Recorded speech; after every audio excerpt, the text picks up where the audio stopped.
Olá,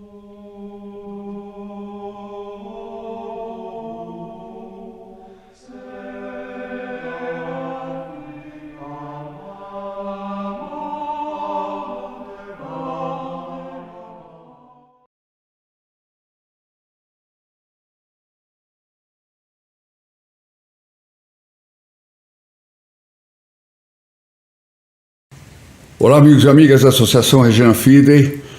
Meu nome é Odair Gutierrez e esse é o programa Padre Pio. Só que hoje nós vamos falar do Padre Pio de uma forma diferente, de uma forma que não é a que nós estamos habituados a tratar aqui. Porque muitas vezes, para nós conhecermos o bem, facilita quando a gente tem um contato com o mal, né? De repente você vê uma coisa horrível e você vê como é belo o contrário, né? Você vê como é pelos contrastes que muitas vezes a gente ama. E hoje eu vou mostrar um contraste do nosso Santo Padre Pio, que é uma coisa espantosa. Nem vou fazer muito comentário, porque o personagem que eu vou comparar com o Padre Pio dispensa comentários. Acho que todo mundo conhece a história dele. Eu vou pedir para o meu pessoal técnico colocar agora, aqui na tela, enquanto eu falo, duas fotos. Vejam essas fotos. De um lado, vocês têm o Santo Padre Pio, um homem que passava 16 horas no confessionário, perdoando pessoas, orientando almas, livrando do pecado, sempre alertando contra o pecado e intransigente a respeito do pecado, do costume. Um homem santo, um homem que rezava, um homem que dizia que ele era apenas um frei que reza, porque ele era um homem feito de oração. Do outro lado, um outro frei, tão diferente do Frei Pio de Pietrelcina, um homem que participou de todos os movimentos comunistas que houve no Brasil, um homem que foi assessor do presidente Lula, né? Um homem que é um dos principais expoentes da teologia da libertação, um homem que dá conferências que, se um católico aderir àquelas coisas que ele diz naquelas conferências, talvez deixe de ser católico. Enfim, Frei Beto, Frei Pio de Pietrelcina e Frei Beto. Eu deixo vocês compararem. Comparem nos olhos, no olhar, na atitude.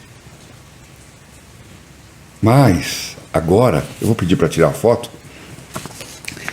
Nós vamos comparar os ensinamentos. Eu tive aqui uma notícia de um sermão que o Frei Beto fez no dia 5 de março. Esse chamado de Sermão de Carnaval. E eu gostaria que vocês fizessem um exercício imaginando o que o Padre Pio pensaria de cada trechinho desse sermão. Eu vou ler o sermão, vou pular algumas partes, mas eu vou ler o essencial, porque é uma barbaridade, é uma coisa de você chorar pelo estado em que chegou a Santa Igreja Católica, pelo estado que chegou a situação da nossa Santa Igreja, do clero, né? E um homem que não vai ter punição nenhuma, não vai ter absolutamente qualquer punição, ele não vai se retratar, e eu vou ficar perguntando, será, vocês me ajudem a responder, será que depois desse sermão, uma pessoa continua católica? Não sei. Gostaria que vocês me respondessem nos comentários. Eu não vou acusá-lo, mas eu vou perguntar algumas coisas aqui ao longo da nossa conversa. Sermão de Carnaval, Frei Beto. Primeiro parágrafo: festejai, dançai, diverti, ó nobres pecadores. De saída, é uma proclamação de elogio ao pecado, aos pecadores. Imaginem São Pio de Pietrelcina ouvindo esse homem fazer eu não sei o que ele faria, é difícil imaginar. O que é certo é que ele não ia deixar barato, Bom, Continua. Trazei às ruas vossas fantasias, as que nos abrigam nos baús, as roupas, e as que fervilham em nossas mentes, fantasias das mentes. Vocês sabem o que significa isso, né? Todo sentido impuro que tem essa questão de fantasias que se carrega nas mentes. Eis que chega o carnaval, e agora toda a carne se fará verbo. Ele usa a expressão São João, e no princípio era o verbo se fez carne. Ele usa dessa forma blasfema, monstruosa, dizendo que a carne se fará verbo. O que ele quer dizer com a carne? Será que é com a exposição brutal que existe da carne nos carnavais, né? Não fujais a alegria de Momo. A vida é breve, os dias árduos, os sofrimentos frequentes e as dores muitas. Quer dizer, ele não está dizendo para ninguém, olha, os dias são breves, vamos nos preparar para aparecer diante de Deus. Aliás, é para ele também. Está ficando breve, né? Logo, logo ele está lá, na frente de Deus, tendo que explicar esse sermão. Já pensou? Satanás lendo o sermão para ele assim, ele tendo que explicar isso aqui, né? Bom, aí é uma fantasia, né? Sobrepairam tempos sombrios de mentiras oficiais. Quer dizer que ele já politizou o negócio, porque ele é contra o governo que foi eleito, então ele quer mentiras oficiais, tempos de esperanças minguadas e direitos castrados. Quer dizer, ele fez uma descrição aqui que, se fosse para a Venezuela, ainda ia. Certo? Mas para a Venezuela não. A Venezuela, ele é amigo do Maduro, ele é amigo de Fidel Castro, né? Esse homem circula em todos os ambientes de esquerda, é uma barbaridade. E dizem que é ele que dá a direção espiritual e apoio espiritual ao prisioneiro lá de Curitiba, né? Enfim, não vou comentar não, o que eu estou pensando. Vocês sabem o que eu estou pensando. Bom, aliás, os que quiserem pegar isso aí, escrevam, colocam lá na internet, lá, Sermão de Carnaval Frei Beto. Vocês vão pegar na íntegra e podem ler sem os meus comentários ou sem as minhas interrupções. Continua. Não percais o ânimo de escalar o apogeu, entoai alvíceras do alto dos morros e do cume dos prédios, ou seja, para todo mundo entrar nesse sabá diabólico em que se transformou o carnaval. Não vos omitais da euforia popular, é para você entrar mesmo, não seja omisso, não seja omisso. Outro dia, quando nós falamos a respeito daquela barbaridade que eles fizeram, daquela escola de samba Gaviões da Fiel que colocou o nosso Senhor Jesus Cristo apanhando de Satanás, eu dizia a respeito do pecado das pessoas que aplaudiram, dos que criaram, dos que aplaudiram, dos que se omitiram, né? Aqui ele está usando num outro sentido. Não seja omisso, vai pecar mesmo, vai pecar. É assim que eu interpreto, pelo menos. Nuvens carregadas insistem em cegar o sol e coturnos pesados esmagam o asfalto. Não é Venezuela não, Frei Beto, aqui é Brasil. Brasil. Você está confundindo Venezuela com Cuba, onde só vive ali, né? Coturnos pesados, é da polícia de Fidel Castro que se ouve os ruídos desses coturnos pesados, viu? Tempestades brotam até do chão em forma de lama. Quer dizer, ele usa uma tremenda tragédia, que foi o caso de Brumadinho, né? Para colocar a culpa também no governo, aliás, como se Brumadinho tivesse sido já um trabalho do atual governo, né? E ao mesmo tempo ele usa a tragédia das pessoas para colocar nesse sermão que eu não tenho a menor dúvida de chamar infame. Infame. Alguns poderão se escandalizar, achar que eu estou exagerando. Quem achar que eu estou exagerando, nos meus comentários, na minha indignação, pode colocar também no comentário. Vamos lá, vamos discutir o assunto. Agora, eu não quero comentário bobinho, não. Comentário bobinho eu não vou responder, tá certo? Já estou avisando, por quê? Aqui é um grupo muito seleto de pessoas que, graças a Deus, cresce a cada dia. Eu vejo pelos comentários, são pessoas de primeira. E se eu estou saindo fora da nossa rotina de falar de uma coisa esplendorosa e maravilhosa que é o Santo Padre Pio, é para que nós amemos mais o Padre Pio, entendeu? Frei Pio de Pietrelcina, vendo como é que é um Frei Beto, como é que é um frei dos dias de hoje. Continua. Portanto, não deixeis de se incorporar nos cordões que volteiam alegres às vossas portas. Pessoal, vocês viram o que foram os tais blocos de carnaval, as porcarias que saíram. Não tem uma pessoa que eu conheço que morava em bairro onde teve bloco de carnaval que não ficou profundamente irritado com o ruído, com o barulho, com a pouca vergonha. Não teve. Não adianta vir dizer, São Paulo despertou para o carnaval. Não, eu tô gravando de São Paulo. Não é coisa nenhuma. Isso é imposto por uma mídia, é imposto por uma onda. Não, São Paulo agora, poxa, entrou na linha. Antigamente era só o Rio. Continua, lançai serpentinas. Vocês veem que é uma festa, é a festa do pecado.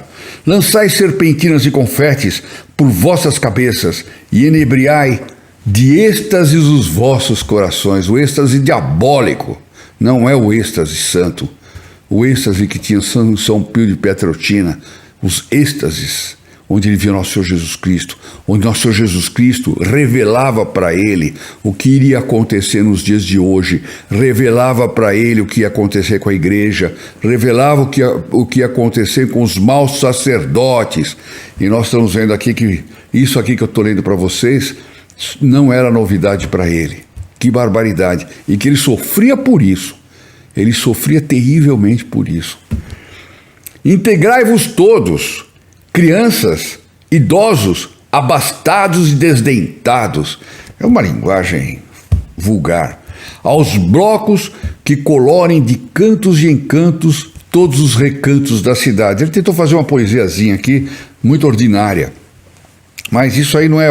Se ele fizesse só isso aqui, a gente até não se preocupava. Continua. Não permitais que nos roubem o júbilo, a exaltação do espírito, a euforia que se apodera de razão e propaga emoção. Quer dizer, a razão não interessa mais. O que interessa agora é se jogar no pecado. Não tem freio, certo? Então, toca o barco. Mas vai piorar. Vocês pensam que vai amansar? Não. Não deis espaço ao desalento, desacreditai a tristeza, impedi que as más notícias soneguem o júbilo do Pierrot e da Colombina. Que más notícias, que más notícias, que más notícias. Será que a Venezuela está preocupado com a situação do Maduro? Agora vem um padre católico falando isso. Pensem no Padre Pio e pensem o que ele pensaria ouvindo isso. Evocai os deuses, os orixás e os espíritos benfazejos para que nos festejos reine a mais irrevogável democracia, na qual as antinomias se fundem, as contradições se volatilizam. Né? Barbaridade. Não tenho mais o que comentar. Não vou comentar, não preciso.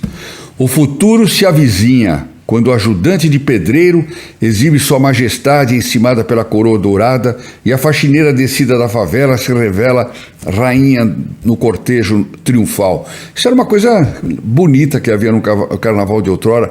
Eram as pessoas pobres, as favelas, que às vezes passavam o ano inteiro fazendo a sua própria fantasia para viver um momento de nobreza, viver um momento onde ela era rainha, a mulher era rainha, o homem era um rei, era um príncipe, colocava uma coroa, né? Qual é a nobreza de hoje no carnaval? Tá aqui, ó. Trazeis, tarará, tarará, festejai e dançai, diverti, ó nobres pecadores. A nobreza agora está no pecado, segundo Frei Beto. Nobres pecadores. Continua. E de todos aos desfiles, né? Ele fala com um tom meio bíblico, assim, né? Como se fossem os 10 mandamentos, né? Ele não diz aqui, não pecar contra a castidade. Não, vai todos aos desfiles. Juntai-vos à multidão daqueles que tanto incomodam aos arautos ressentidos do moralismo exacerbado. Homossexuais, travestis, indígenas, quilombolas, moradores de rua, comunistas e adeptos do Papa Francisco. Quer dizer...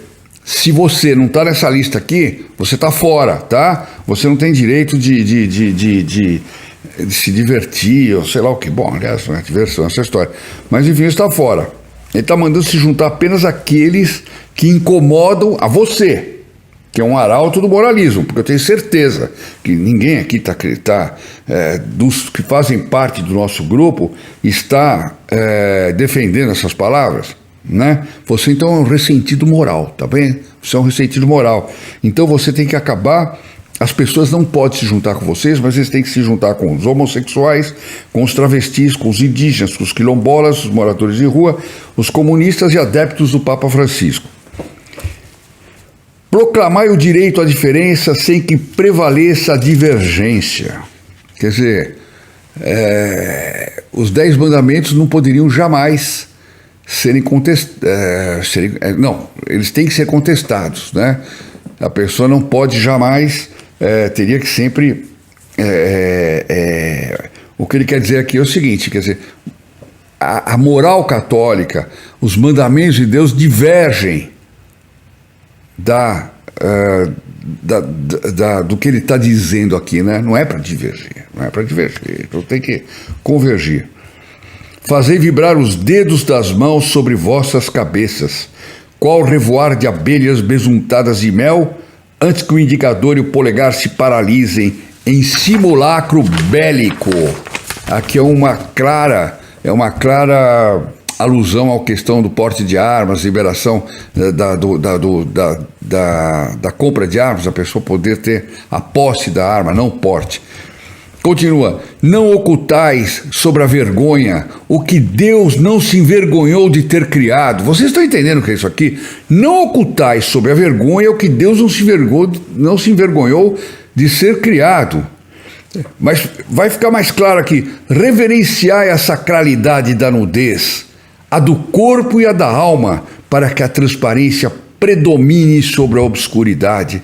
Então, Deus não teve vergonha de criar o homem nu, não, mas depois do pecado original, eles ficaram nus e Deus mandou vesti-los. Tanto que o Padre Eterno é o protetor dos alfaiates, né? Os que não sabiam disso, ficam sabendo. Por quê? Porque Deus mandou vesti-los. Ele queria dizer, não ocultais sob a vergonha o que Deus não se envergonhou de ter criado. É para andar nu mesmo, né? Deus te criou assim, vai para a rua assim. Reverenciai a sacralidade da nudez, a do corpo e a da alma, para que a transparência predomine sobre a obscuridade. Caramba, não tem uma palavra sobre o pecado? Uma palavra, são todos estímulos ao pecado, estímulos contínuos ao pecado. É inacreditável. Eu volto agora a lembrar do Padre Pio, né? As palavras do Padre Pio, cheio de bênção, de unção. Mesmo quando ele era duro porque depois ele sabia que ele ia converter aquela alma, né? Tem uma matéria que eu acho que nós já vimos, ou vamos ver em breve, que ele falava assim, muitas lágrimas são necessárias para limpar uma alma de pecado, do pecado, né? O Padre Pio dizia, isso aqui não diz. Contrário. Eu faço de novo a pergunta para o pessoal ir respondendo aqui. Será que é católico esse negócio aqui? O Padre Pio eu sei que era católico, um santo de primeira grandeza. Isso aqui é católico? E quem não pune, como é que fica, hein? Não sei. Eu não vou afirmar nada aqui, vocês vão dar suas opiniões. Tende em conta, continue, não pense que vai ficar melhor, não. Tende em conta que a indecência não reside no que se expõe à vossa frente, e sim em vossos olhos desviados da inocência. Isso é uma barbaridade, isso é o que se ouve todo pecador falar. Não, a maldade está nos seus olhos. A pessoa pode andar nua, a pessoa pode ver um outdoor infame, porco, pornográfico. O problema é a maldade dos seus olhos. As novelas que têm imoralidade de todo tipo em qualquer horário do dia, entendeu? Não tem nada demais. O problema são os seus olhos. Viu? Mente suja, extremamente suja. Ousai todos manifestar a soberania da arte, livre de todas as amarras da censura. Quando nosso Senhor Jesus Cristo, quando Deus entregou para Moisés os 10 mandamentos, né, tinham vários itens lá que eram censura. Não roubarás, não matarás, não desejar a mulher do próximo, não pecar contra a castidade. Ele está pregando aqui o seguinte, chega de amarra de censura. Vamos lá, minha gente, cai na farra. Quebrem as tábuas da lei. Nesses dias elas não valem, estão suspensas. Joguem-se no pecado. Continua: desfilai pelo sambódromo e exibi, na suntuosidade dos carros alegóricos, a pujança da Amazônia, ameaçada pela voracidade do lucro, as alegorias dos casais que se unem por amor, alforreados da ditadura hétero. Isto é uma barbaridade. Se a gente pensar o que o Padre Pio falava do sacramento do matrimônio, de repente houve uma coisa dessa e diz: unam-se os casais que se uniram por amor, alforreados da ditadura hétero, ou seja, desde que haja amor, tanto faz, são casais homem com homem, mulher com mulher, etc. Isso aqui é uma barbaridade, isso aqui é contra o que a Igreja Católica ensina. Ele é católico ou não? Eu queria saber. Digam, ele é católico? Vinde todos entoar o samba enredo da magia carnavalesca nessa quarta-feira de cinzas, iniciada desde o primeiro dia do ano, ou seja, a quarta-feira de cinzas, que é a fase da tristeza, do início da quaresma, né? Que aqui ele está vendo como o fim da farra, né? Então, ele diz que nós estamos vivendo essa quarta-feira de cinzas desde o começo do ano, ou seja, desde que começou o novo governo, né? É o jeito dele falar isso, né? A nossa vida é uma quarta-feira de cinzas, como se a quarta-feira de cinzas fosse uma coisa horrorosa, né? Como se não fosse o dia que marca o início da quaresma, né? Que é um momento de perdão, um momento de compulsão, um momento da pessoa analisar sua própria alma, certo? E pedir perdão dos pecados, fazer sacrifício, associar-se à paixão de nosso Senhor Jesus Cristo, como aliás era a vida do Padre Pio inteira, a vida do Padre Pio inteira, né? Nosso Senhor disse: eu te associo à minha paixão, quer dizer, vem sofrer comigo. Assim foi a vida do Padre Pio.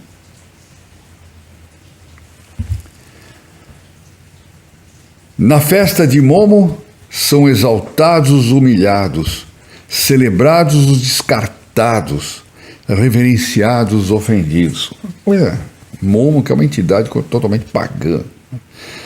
Limpai vossas gargantas, apurai vossas vozes, cantai a plenos pulmões, para que o carnaval se dissemine por corações e mentes e se prolongue por dias e anos vindouros. Ou seja, tudo isso que ele escreveu aqui, nesse sermão, dá para chamar de sermão isso aqui é um manifesto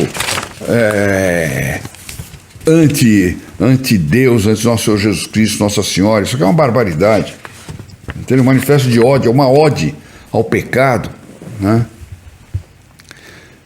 Eu não tenho aqui o que o Padre Pio, eu queria ter aqui um texto do Padre Pio falando a respeito do carnaval. Mas olha só como é que um santo do século XVII para XVIII, São Luís Grignion de Montfort, ele nasceu em 1673 e morreu em 1716. Santo católico, considerado um doutor da igreja, certo? Por causa que não sei se ele já é doutor da igreja, mas ele estava para ser proclamado doutor da igreja por causa da importância de seus ensinamentos para o magistério da Igreja Católica. Ele é considerado um dos primeiros defensores da Mariologia, São Luís Maria Grignion de Montfort. Veja o que dizia naquela época, século XVI, final do século XVI, começo do século XVII, São Luís Grignion de Montfort, um trecho da sua oração abrasada. Quem quiser pegar a oração abrasada na internet é fácil. Oração abrasada e toca o barco. Peço desculpas a todos que está ficando um pouco mais longo esse vídeo, mas não dá para tratar isso de uma forma superficial, né? Não dá para tratar. São Luís Grignion de Montfort diz assim, olha que linguagem, que linguagem. Vossa divina fé é transgredida, vosso evangelho desprezado, abandonada a vossa religião, torrentes de iniquidade inundam toda a terra e arrastam até os vossos servos. A terra toda está desolada. 4 séculos atrás, 5. 5 ou 4, bom.